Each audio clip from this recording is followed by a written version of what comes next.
porque tenemos martes del Pulso de la Salud y yo le pido una disculpa aquí al doctor Héctor Frisby, que ya nos estaba esperando para poder hablar, ¿no? Estamos ya exactamente a un año de la pandemia, del primer caso aquí en México, de lo que ya conocemos, cómo nos hemos familiarizado. El 28 de febrero se da el primer caso, 28 de febrero de 2020 se da el primer caso de COVID en México.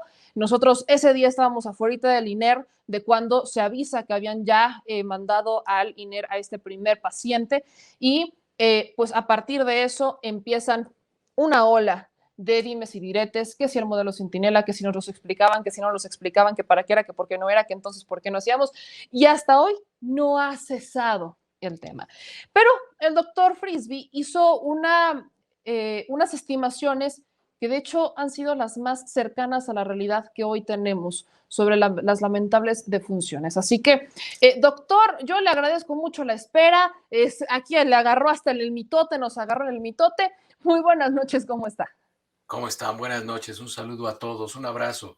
Gracias, aquí aprendiendo el arte de la grilla. No, hombre, doctor, no lo aprenda, está re feo, la neta, está re feo, doctor. Sí. Oiga, doctor, a ver, estamos a un año ya del primer caso de COVID en México y justamente usted hizo unas, llamémosle predicciones de cómo íbamos a estar más o menos a estas alturas. ¿Qué tan cercanas han sido? Son proyecciones más que predicciones, se llaman proyecciones en salud pública, se llaman proyecciones epidemiológicas estadísticas. Lo que sucede es que nosotros tomamos como marco de referencia, nosotros no conocíamos al SARS-CoV-2, sin embargo, tomamos como referencia la más reciente pandemia que hubo por un virus de enfermedad de vías aéreas superiores, que fue la pandemia que hubo en el 2009, que incluso inició en México, la de H1N1. Entonces, con base en esa, entendiendo el desplazamiento de los virus, así es como nosotros calculamos qué era lo que iba a suceder.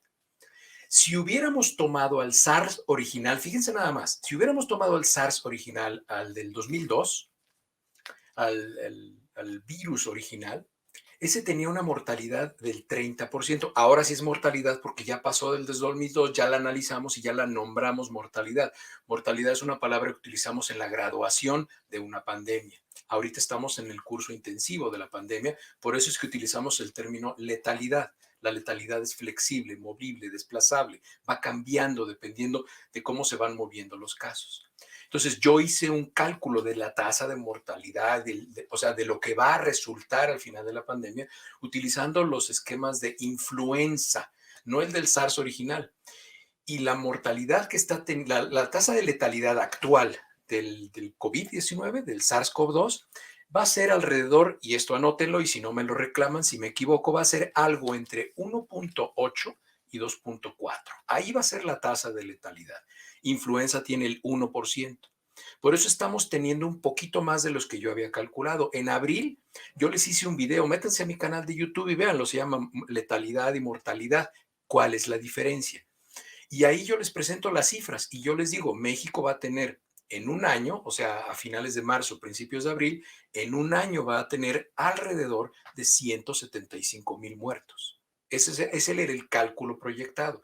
Como es un poco más la mortalidad asociada al COVID-19, va a ser un número un poquito más elevado, que es, creo que andan ahorita por 180 y algo de mil, andan de casos. Entonces, por eso, claro, es muy acertado el número que di, pero no porque yo sea mago, sino porque simplemente apliqué la ciencia, ¿no? Y ahí ahí estás poniendo en la pantalla, perfecto. Si quieren llevársela un poco, puedo hablarles incluso de la presentación. Ahí estamos viendo que en el 2002, el SARS-CoV-2 se tuvo como huésped intermedio a la civeta o gato de Algalia. Este es el gatito que es un animal endémico de esa zona. Y esa era la mortalidad que se veía aquí. Aquí ya está la estimación para México.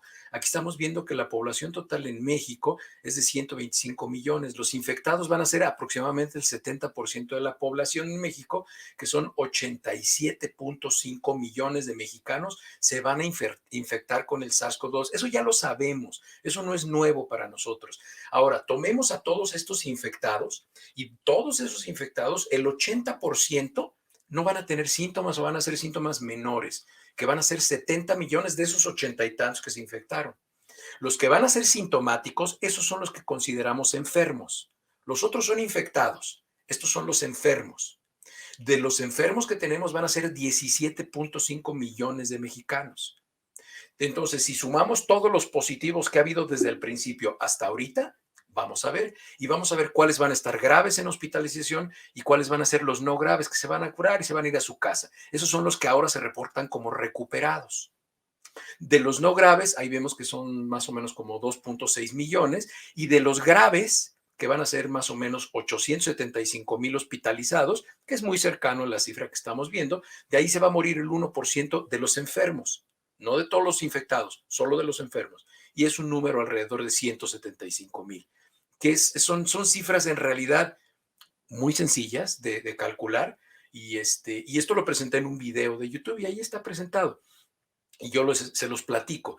Y si tienen alguna duda, métanse al video, escríbanme en los comentarios sus dudas y las aclaramos y las presentamos con muchísimo gusto. Con muchísimo gusto yo platico y yo les agradezco a ustedes la oportunidad de poder aclarar para que se den cuenta que no estamos muy lejos de lo que habíamos estimado principalmente, inicialmente.